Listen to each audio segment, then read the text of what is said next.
Hey guys, Arianne here. Most of us know that most of the world's millionaires invest in real estate, so I'm doing this series of how to invest in real estate with $1,000, $10,000, and $100,000 so you can start investing in real estate as well. So if you haven't already, check out the other videos in the series. This specific video is how to invest $10,000 in real estate so you can start your path to becoming a real estate millionaire and having time and financial freedom to do what you really want to in life. So, as a recap, by the time you get here, you should ideally have a safety net, which is 6 months of your needs expenses saved up. That's separate from the $10,000 we're talking about right now. And this is mainly an investment in your peace of mind and confidence to start investing. I highly recommend it. You also ideally have no high interest debt, and high interest is any debt that is 6% or higher, so you want to have that checked off as well. So these next steps are in no particular order, and I try to add my own insight based on owning 1,400 rental units and having an active flipping and wholesaling business that does 100+ deals a year. So make sure you watch the entire video so you get a holistic picture of investing in real estate. So now I know the title is how to invest $10,000, and the next part of the series is $100,000, so that's a big jump. So I'm going to give you advice on how to invest if you have $10,000 to $20,000 in this video. Okay, first of all is house hacking. We've done really well with this. All it really means is you're making money with the primary residence that you're living in. We've personally made $30,000 to $40,000 in tax-free gains on one house hack when we did a live-in flip. You can actually make up to $500,000 in tax-free gains as a married couple if you do a live-in flip house hack method, right? And we've also used the HELOC house hacking strategy. Make sure you watch the other video I made since I go over all of the 4 house hacking strategies in that video.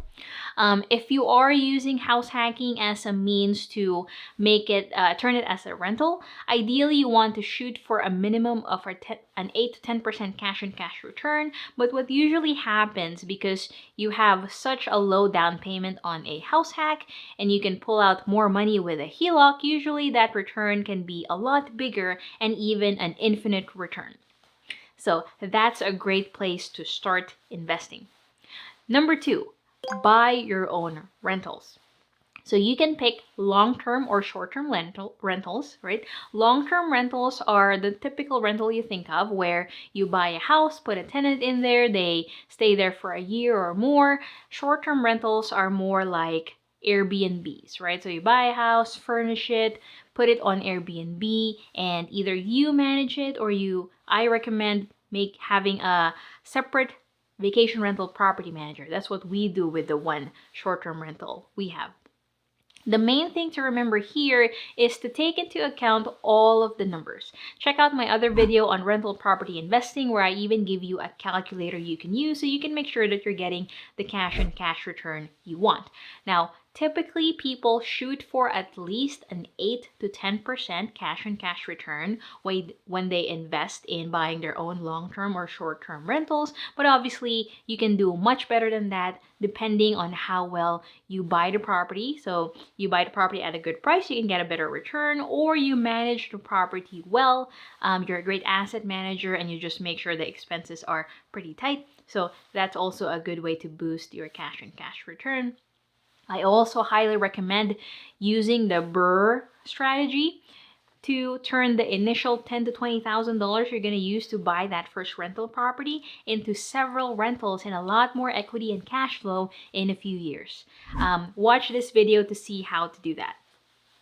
All right, number 3 is private lending or hard money lending. Now, a lot of people kind of mix in private lending and hard money lending. Really, what it is you find typically a flipper, right? An active investor that flips houses, and then you can lend them money. So maybe that flipper that you know already has the purchase price funded. somehow, right? Maybe they're buying a $100,000 house and they're already funding the purchase price and some of the renovations, and maybe they need an extra $10,000 left to fund the entire renovation amount. So you can be a private lender. You negotiate a reasonable interest rate for you and the flipper. Usually, this is going to range between the 6 to 10% cash and cash return, depending on how experienced the flipper is. So we actually work with a lot of private lenders in our flipping company, and usually we get around a 6% return because we've flipped hundreds of houses over the years, so we have a good track record and we're a low risk investment, right? If you're working with a flipper who has maybe done this twice or 3 times, then maybe your the interest rate you negotiate with them is higher. So that's pretty much what private lending is. It's a good way to be passive and still be involved in the process, because when you invest in something like that, you can ask to kind of see the property, learn more about the process, and that can help you learn more about the active real estate investing side. Number 4, partner with other investors. In that earlier scenario I gave you where you found a flipper, right? You're lending them the money at, let's say, a 6% return. So they owe you that 6% return, whether they do well on the flip and make money, or they lose money on the flip. They still owe you your 6% return over how long they used your money. You can also potentially partner with them. Maybe they say, hey, I really need $10,000 to do this deal, and you can potentially negotiate and say, well, I'd like to partner with you instead of just lending the money to you. And you can negotiate an equity proportion of the deal.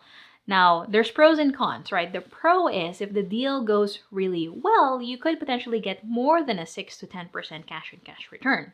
But if the deal goes poorly, then you're a partner, right? So you have equal losses. So if they lose all their money, you also lose all your money. So pros and cons, I personally recommend when I'm entering into a relationship like this. For flipping, for example, I typically just like the lending route because it's very clear. If I'm lending my money to the flipper, they're giving me that percentage return and they owe me that. Very clear, right?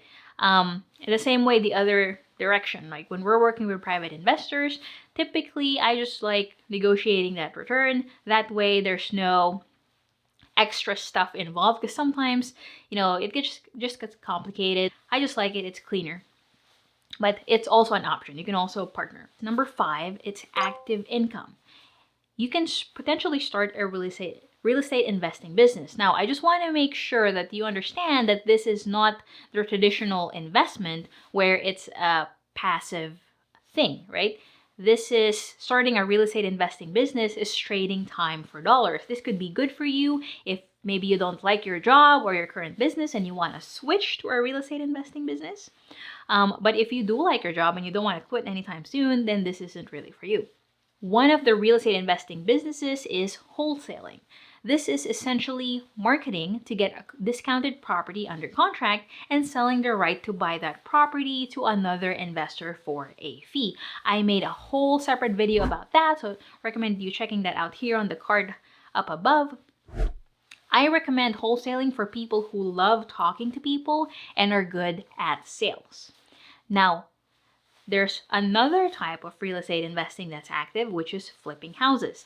Now, I'm an extreme introvert and I'm good at sales now, but it took me a year to learn sales. So if you're someone like me, I recommend considering flipping houses instead of wholesaling. This is mainly because flipping houses requires financial and project management instead of talking to people and sales. So you might prefer those if you're like me and you're an introvert. Now, flipping houses probably doesn't need a whole lot of explanation. There's like a whole TV channel, right? HGTV dedicated to flipping houses. So you know that. I personally don't like the word flipping houses. I like rehabbing houses more because flipping just makes it sound so easy. And there's actually a lot of work involved. So I like calling it rehabbing houses. But anyway, I'll upload a whole video on how to flip houses in the next week. So I'll update this video with a card here when I get that up. So make sure you check that video out where I do a deep dive into a guide on how to flip houses. And again, just remember, these two, wholesaling and flipping, these are active income. It's not technically investing in the sense that it generates passive income. But you could start these flipping and wholesaling business with the 10K. Right? Just remember, it's a job. You can turn it into a business later and hire out people and all that. But this is good for someone who wants to quit their day job potentially. But if you don't want to quit your day job or your current business, then stick to buying rentals or becoming a private lender, and you'll be happier there. All right, so in the next video, we're going to talk about how to invest $100,000, and I'm going to share my favorite way to invest in real estate. So make sure you check that video out. Here are some other videos about real estate investing and mastering your money. So please subscribe to my channel. I would really appreciate it. And if this helped you, share this to someone else so maybe it can help them too. All right, guys, I will see you next time.